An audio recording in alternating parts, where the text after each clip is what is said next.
ಪೂಜ್ಯಾಯ ರಾಘವೇಂದ್ರಾಯ ಸತ್ಯಧರ್ಮರತಾಯ ಚ ಭಜತಾಂ ಕಲ್ಪವೃಕ್ಷಾಯ ನಮತಾಂ ಕಾಮಧೇನುವೇ ಅಂತ ಪೂಜ್ಯ ರಾಘವೇಂದ್ರರಿಗೆ ನಮಸ್ಕರಿಸುತ್ತಾ ವಿಡಿಯೋನ ಸ್ಟಾರ್ಟ್ ಮಾಡ್ತಾ ಇದ್ದೀನಿ. ಮಾರ್ಗಶಿರ ಮಾಸದ ಕೊನೆಯ ಗುರುವಾರ ನನ್ನ ವಿಡಿಯೋ ಹೇಗಿದೆ ಅಂತ ನೋಡೋಣ ಬನ್ನಿ. ನಾನು ಲಾಸ್ಟ್ ಗುರುವಾರ ಇಬ್ಬರು ಮಂದಿ ಮುತ್ತೈದರಿಗೆ ಹೇಳ್ತೀನಿ. ಇಬ್ಬರು ಮಂದಿ ಮುತ್ತೈದರಿಗೆ ಹೇಳಿದ್ದೆ. ಅವ್ರಿಗೆ ಇವಾಗ ಅರಿಶಿನ ಕುಂಕುಮ ಹಚ್ತಾ ಇದ್ದೀನಿ. ಫಸ್ಟು ನಮ್ಮ ಸೈಡು ಅರಿಶಿನ ಹಚ್ತೀವಿ, ಅದನ್ನು ತೋರ್ಸೋಕ್ಕಾಗಲಿಲ್ಲ ನನಗೆ, ಹಾಗಾಗಿ ಕುಂಕುಮ ಹಚ್ಚೋದನ್ನು ನಿಮಗೆ ತೋರಿಸ್ತಾ ಇದ್ದೀನಿ. ನಮ್ಮ ಸೈಡ್ ಲಾಸ್ಟ್ ಗುರುವಾರ ಮಾಡ್ತೇವೆ. ಕೆಲವೊಬ್ಬರು ಮಾಡೋರು ಮಾಡ್ತಾರೆ, ಕೆಲವು ಜನ 5 ಜನನ ಮಾಡ್ತಾರೆ, ಕೆಲವು ಜನ ಇಬ್ಬರನ್ನ ಮಾಡ್ತಾರೆ. ನನ್ನ ಕೈಲಿ ಆದಷ್ಟು ನಾನು ಇಬ್ಬರಿಗೆ ಕರಿತೀನಿ. ಇವಾಗ ನೋಡಿರಿ ಉಡಿ ತುಂಬಲಾತೀನಿ. ನಮ್ಮ ಕಡೆ ಈ ಥರ ಬಾಳೆಹಣ್ಣು, ಉಡೇಕಿ ಸಾಮಾನು, ಹೂವು, ಒಂದು ಬ್ಲೌಸ್ ಪೀಸು ಹಸಿರು ಕಲರ್ದೇ ತರ್ತೀನಿ. ನಾನು ವರ್ಷ ರೆಡ್ ಇಲ್ಲ ಅಂದ್ರೆ ಹಸಿರು ಕಲರ್ದೇ ತರ್ತೀನಿ. ನಾನು ಕೊನೆ ಗುರುವಾರ ಮಾತ್ರ ಈ ಥರ ಮಾಡ್ತೀನಿ. ಬೆಳಗ್ಗಿಂದ ಸಂಜೆವರೆಗೂ ಉಪವಾಸ ಇದ್ದು ಅವ್ರಿಗೆ ಮುತ್ತೈದರಿಗೆ ಉಡಿ ತುಂಬಿ ಅವರು ಊಟ ಮಾಡೋವರೆಗೂ ನಾನು ಊಟ ಮಾಡಲ್ಲ. ಇವಾಗ ಅವರಿಗೆ ಆರತಿ ಮಾಡ್ಲಾಕತ್ತೀನಿ ನೋಡ್ರಿ. ನಮ್ಮ ಕಡೆ ಇದಕ್ಕೆ ನಾವು ಆರತಿ ಅಂತೀವಿ. ಉಡಿ ತುಂಬಿದ ಮೇಲೆ ಅವ್ರಿಗೆ ಆರತಿ ಮಾಡ್ತೀವಿ. ಆರತಿ ಮಾಡಿದ ಮೇಲತ್ತ ಅವರಿಗೆ ಆಮೇಲೆ ನಾವು ಊಟ ಕೊಡ್ತೀವಿ. ಅವ್ರ ಕಡೆಯಿಂದ ಆಶೀರ್ವಾದ ತೊಗೋತೀವಿ. ಯಾಕಂದ್ರೆ ಅವರು ನಮಗಿಂತ ಚಿಕ್ಕವರೇ ಇರಲಿ ದೊಡ್ಡವರೇ ಇರಲಿ ಅವ್ರು ಮುತ್ತೈದೆಯರು ಆಗಿ ಬಂದಿರ್ತಾರಲ್ಲ, ಹಾಗಾಗಿ ಅವರಿಗೆ ನಾವು ಕಾಲಿಗೆ ಬಿದ್ದು ನಮಸ್ಕಾರ ತೊಗೋಬೇಕು. ನಮಗೆ ಒಳ್ಳೆಯದಾಗುತ್ತೆ. ಅಂದರೆ ಲಕ್ಷ್ಮೀನೇ ಬಂದಾಳ ಅನ್ನೋ ಥರ ನಾವು ಅನ್ಕೋತೀವಿ. ಮುತ್ತೈತನ ಉಂಡು ಹೋದ್ರಂದ್ರೆ ನಮ್ಮ ಮನೆಗೆ ಅವರು ಆಶೀರ್ವಾದ ಕೊಡ್ತಾರೆ. ಅವ್ರ ಹೊಟ್ಯಾಗ ಬಂದು ಲಕ್ಷ್ಮೀನೇ ಊಟ ಮಾಡಿದ್ಲೇನೋ ಅನ್ನೋ ಥರ ಭಾವಿಸ್ತೀವಿ ನಾವು. ಇವಾಗ ನೋಡಿರಿ ಅವ್ರಿಗೆ ಊಟಕ್ಕೆ ಕೊಟ್ಟಿದ್ದೀನಿ ನಾನು. ಮುಂದೆನೇ ಕೂತಿದ್ದೆ ನಾನು. ಅವ್ರಿಗೆ ಏನೇನು ಬೇಕು ಎಲ್ಲ ಹಾಕಬೇಕು, ಪದೇ ಪದೇ ಎದ್ದು ಒಳಗೆ ಹೋಗಬಾರ್ದು ಅಂತ ಹೇಳಿ ಮುಂದೆನೇ ಕೂತ್ಕೊಂಡು ಶಾಂತವಾಗಿ ಊಟ ಮಾಡಿರಿ ಅಂಥೇಳಿ ಅವರಿಗೆ ಊಟಕ್ಕೆ ಹಾಕಿ ಕೊಡ್ತಾಯಿದ್ದೆ. ಇವಾಗ ನೋಡಿರಿ ನಾನು ಈ ಥರ ಸಿಂಪಲಾಗಿ ಪೂಜೆ ಮಾಡ್ತೀನಿ. ಪ್ರತಿ ವರ್ಷವೂ ಕೂಡ ಇಷ್ಟೇ ಮಾಡ್ತೀನಿ. ಹಾಗೆ ನಾನು ಮುಂಜಾನೆ ರಾಯರ ಪೂಜೆ ಮಾಡಿದ್ದೆ. ಗುರುವಾರ ಅಲ್ವಾ, ರಾಯರ ಪೂಜೆ ಕೂಡ ನಾನು ಮಾಡ್ತೀನಿ. ರಾಯರ ಪೂಜೆನೂ ಮುಗಿಸ್ಕೊಂಡ್ಬಿಟ್ಟಿದ್ದೆ, ಮುಂಜಾನೆನೇ ಮುಗಿಸಿದ್ದೆ ನಾನು. ಇವಾಗ ನೋಡ್ರಿ ನಮ್ಮ ಅವ್ವಾರು ಸೀರೆ ತಂದಿದ್ರು. ಪೂಜೆ ಮಾಡೋದು ಫಸ್ಟೇ ವರ್ಷ ಸೀರೆ ಮಾಡ್ಬೇಕಂತ ಅವ್ರಿಗೆ ಗೊತ್ತಿರಲಿಲ್ಲ.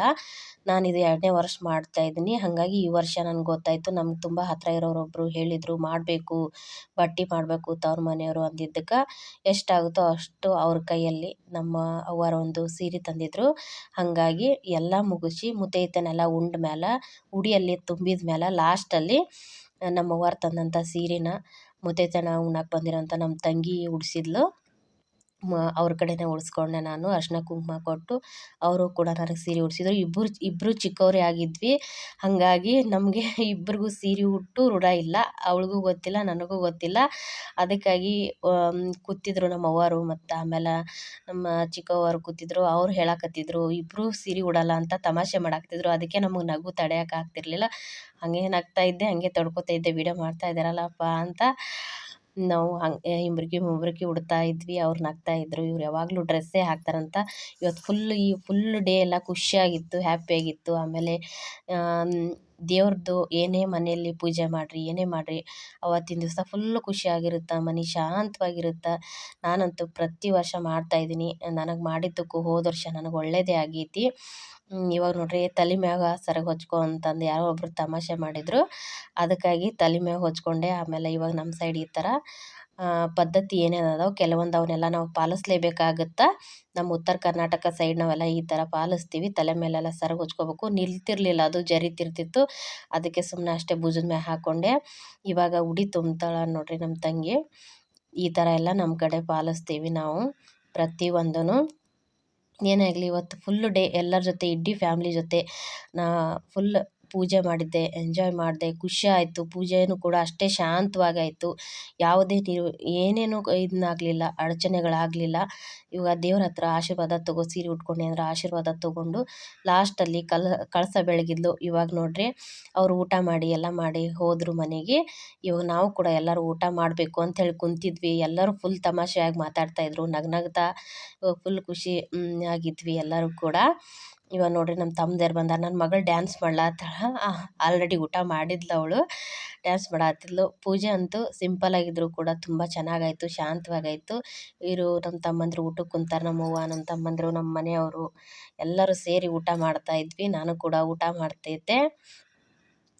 ನಮ್ಮ ತಮ್ಮ ಹಾಗೆ ತಮಾಷೆ ಮಾಡ್ತಾ ಇದ್ದ, ಏನೇನೋ ಹೇಳ್ತಿದ್ದ. ಫುಲ್ ನಗಾಡಿಕೊಂಡು ಎಲ್ಲರೂ ಹೊಟ್ಟೆ ತುಂಬ ಊಟ ಮಾಡಿದ್ವಿ. ಏನೋ ಒಂದು ಮನೇಲಿದ್ದಾಗ ಎಲ್ಲರೂ ಸೇರ್ತೀವಲ್ಲ, ಡೈಲಿ ಎಲ್ಲರೂ ಆಗಿರೋದ್ರಿಂದ ಯಾರೂ ಸೇರೋಂಗಿಲ್ಲ, ಒಬ್ರಿಗೊಬ್ರು ಮುಖ ನೋಡೋಕೆ ಆಗ್ತಿರಂಗಿಲ್ಲ, ಸುಮ್ಮನೆ ಹಾಯ್ ಬಾಯ್ ಅಂದ್ಕೊಂಡು ಓಡಾಡ್ತಿರ್ತೀವಿ. ಏನೋ ಒಂದು ಫಂಕ್ಷನ್ ಇದ್ದಾಗ, ಪೂಜೆ ಇದ್ದಾಗ ಎಲ್ಲರೂ ಕೂತ್ಕೊಂಡು ಒಟ್ಟಿಗೆ ಊಟ ಮಾಡ್ತಿರ್ತೀವಲ್ಲ, ಅದರಲ್ಲಿರುತ್ತೆ ನೋಡಿರಿ ಖುಷಿ. ಎಲ್ಲ ತಂದು ಇಟ್ಕೊಂಡ್ಬಿಟ್ಟಿದ್ದೆ ನಾನಂತೂ. ಎದ್ದು ಎದ್ದು ಹೋಗೋದು ಬೇಡ, ಎಲ್ಲರೂ ಒಂದೇ ಕಡೆ ಕೂತು ಊಟ ಮಾಡೋಣ ಕುಂದಿರಿ ಅಂತ ಕುಂಡ್ರಿಸಿದ್ದೆ. ಇನ್ನೂ 4 ಜನ ಮಿಸ್ ಆಗಿದ್ರು ನಮ್ಮ ಮನೆಯಲ್ಲಿ, ನಮ್ಮ ಫ್ಯಾಮ್ಲಿಲಿ ಇನ್ನೂ 4 ಜನ ಮಿಸ್ ಆಗಿದ್ರು, ಊರಿಗೆ ಹೋಗ್ಯಾರ ಅವರು. ಇಲ್ಲಾಂದ್ರೆ ಫುಲ್ ಕುಂದ್ರಲಕ್ಕೆ ಜಾಗ ಇರ್ತಿರ್ಲಿಲ್ಲ, ಹಾಗಾಗಿರೋದು. ಇಷ್ಟೇ ಜನ ಇದ್ವಿ, ಹಾಗಾಗಿ ಇಷ್ಟೇ ಜನದ್ದು ಬಿಡಿ ಹಾಕಿದೆ. ಇವರು ನಮ್ಮ ಮನೆಯವ್ರು ಊಟ ಮಾಡ್ತಾಯಿದ್ರು. ಇವನು ನಮ್ಮ ತಮ್ಮ ದೊಡ್ಡವನು, ನಮ್ಮವ್ವ, ಅವನು ನಮ್ಮ ತಮ್ಮ ಚಿಕ್ಕವನು. ಏನೋ ಹೇಳ್ತಾ ಇದ್ದ, ನನಗಂತೂ ನಗು ತಡೆಯೋಕ್ಕಾಗ್ತಿರ್ಲಿಲ್ಲ, ತಮಾಷೆ ಮಾಡ್ತಾ ಇದ್ದ. ಫುಲ್ ತಮಾಷೆ ಆಗಿತ್ತು, ಫುಲ್ ಖುಷಿ ಆಗಿತ್ತು.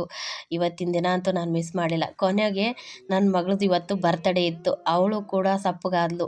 ಕೇಕ್ ತರ್ತಾರೇನೋ ಅಂತ ಪೂಜೆ ಮಾಡಿ ಎಲ್ಲ ಮುಗಿಸೋವರೆಗೂ ಸುಮ್ಮನೆ ಕೂತಿದ್ಲ. ಆಮೇಲೆ ನಾವು ಕೇಕ್ ತರಲ್ಲ ಅನ್ನಂಗೆ ಆಯ್ತೇನೋ ಗೊತ್ತಿಲ್ಲ, ಮುಖ ಸಣ್ಣದು ಮಾಡಿದ್ಲು.